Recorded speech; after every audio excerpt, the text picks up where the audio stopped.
Welcome to Pro Practice, your guide to refine, enliven, and illuminate the piano repertoire. I'm Josh Wright, and today's episode is on one of my favorite pieces, the Chopin Ballade No. 2. The ballades, my favorite composer is Chopin, and the ballades are my favorite works by Chopin, so I really cherish these works a lot. And today I'm going to go over tips and tricks and interpretation ideas and shaping and phrasing and technical devices to help you become as efficient as possible in your practice session. Let's just start with this first part. This is very much like a pastoral type feeling, out in the countryside.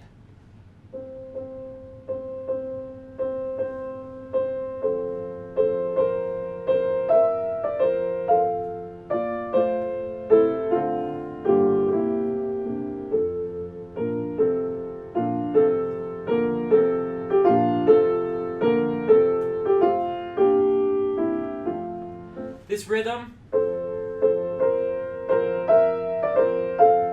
is called a Siciliano rhythm or a Siciliano, and basically that's dum ba dum ba dum ba dum bum ba dum, and it's just kind of like this beautiful lilt to the piece.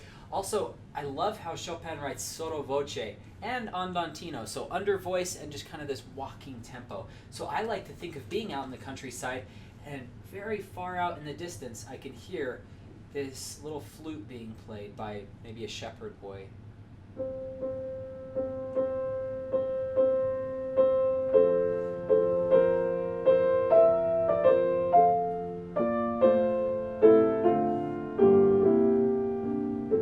Makes it a little more personal.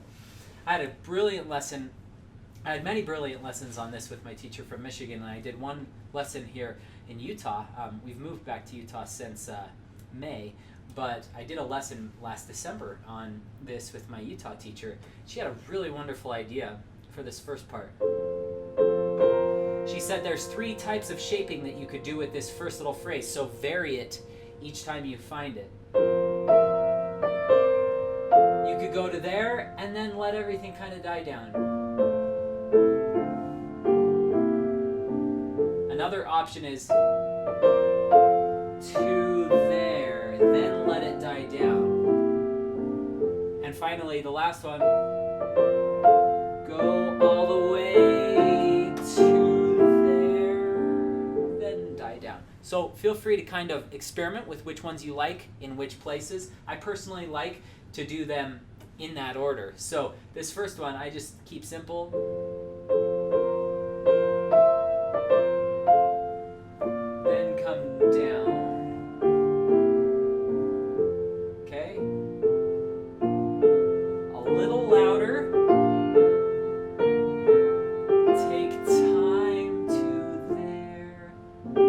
Settle in 5/7 to 1, and then less.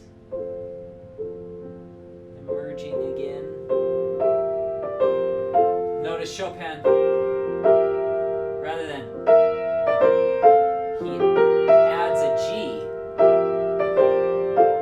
to those, so it's a little thicker. To there.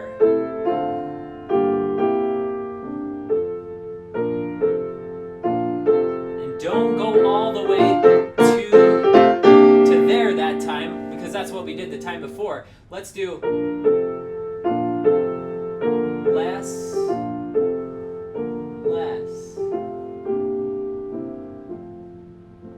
Okay, now, this is a really cool little thing. You're going to notice this in the Chopin ballades if you start looking for them. You can listen to my 4 ballades. It was a lecture recital I gave at the University of Michigan. It was my last doctoral recital, and one of the sections in the lecture, and then I performed all the ballades, one of the sections in the lecture talked about what my teacher and I called the structural accidental. It's not really a technical term, it's just, it provides foreshadowing for what's to come. What is so significant about this next chord?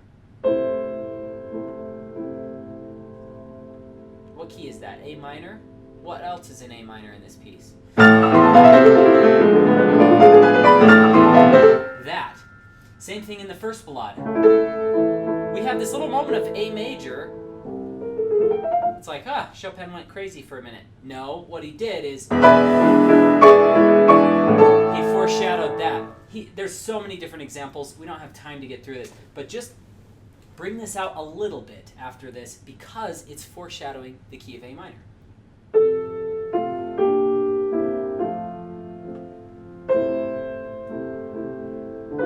And I like to keep these whispers soft. Now would be a good time to go over a little exercise for voicing.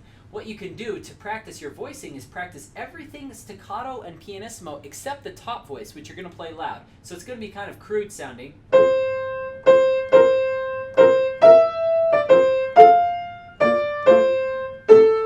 try to make the top voice as legato as possible.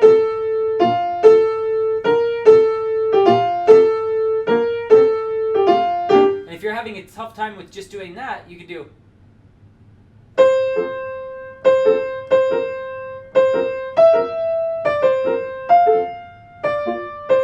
So I'm just playing the legato note, then doing the staccato afterwards.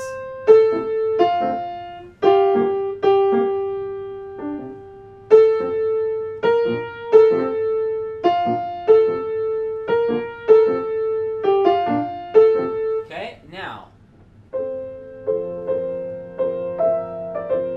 Just floats. It feels very natural in my hand. If that still doesn't work, try to just protrude the pinky a little bit more than your other notes, and you'll notice.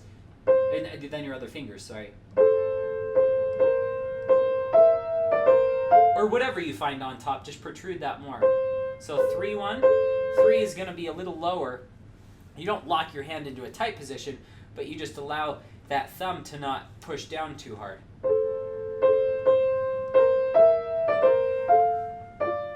Okay? Let's go ahead and move on, okay? Thank you so much for watching. As with all Pro Practice videos, the first section is free. If you'd like to view the rest of this video, or if you'd like to learn more about Pro Practice, just click on the link on this screen or on the link in the comments section below. Thank you so much for your support of Pro Practice.